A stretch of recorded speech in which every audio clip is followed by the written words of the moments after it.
भद्रकाली एकादशी व्रत कथा। भद्रकाली एकादशी है बजरंगबली का दिन। इसे मंगलवार को ही ज्यादातर मनाया जाता है। पुराणों में भद्रकाली एकादशी का नाता हनुमान जी के पंचमुखी रूप से है। इनमें से एक शक्ति का रूप है और दूसरा शक्ति का प्रतीक। इस दिन हनुमान के पंचमुखी रूप की पूजा करके कोई भी लाभ उठा सकता है। इस पूजा से भक्त की किस्मत सोने सी चमक उठती है। ये संयोग कभी कभार ही आता है। ऐसा मौका बहुत कम मिलता है।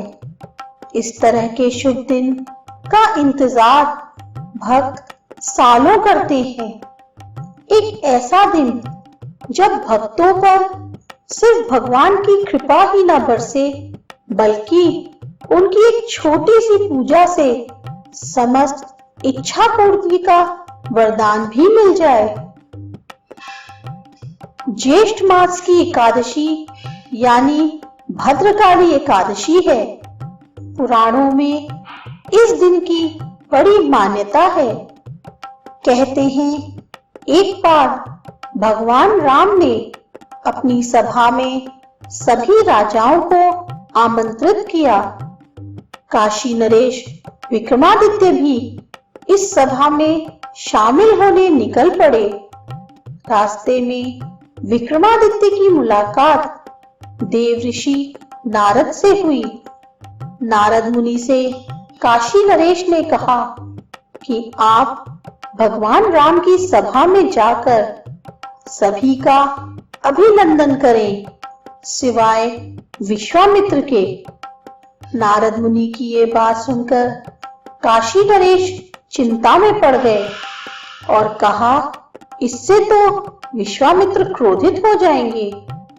नारद मुनि ने विक्रमादित्य को इस बात की चिंता करने से मना किया।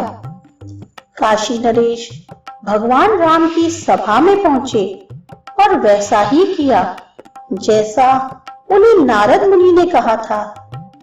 राजा के इस व्यवहार से विश्वामित्र बहुत दुखी हुए और भगवान राम से काशी नरेश का वध करने को कहा। यह बात सुनकर काशी नरेश नारद मुनि के पास पहुंचे।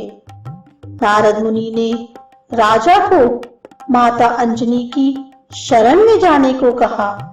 राजा ने माता अंजनी के पास पहुंचकर अपने प्राणों की रक्षा की गुहार लगाई। राजा की बात सुनकर माता अंजनी ने हनुमान से राजा की रक्षा करने को कहा।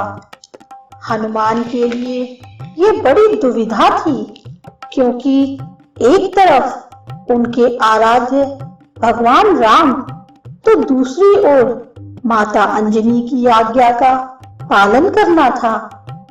तब हनुमान विक्रमादित्य को समुद्र के बीचों बीच एक द्वीप पर ले गए और राम नाम जपने को कहा। जब राम वध करने पहुंचे तो राजा को राम नाम जपते देखकर उनका वध न कर सके और राजा से उनकी रक्षा करने वाले के बारे में पूछा। विक्रमादित्य ने भगवान राम को हनुमान का नाम बताया। तभी हनुमान पंचमुखी रूप में प्रकट हुए। तभी से हनुमान के पंचमुखी रूप की महिमा दूर दूर तक फैल गई।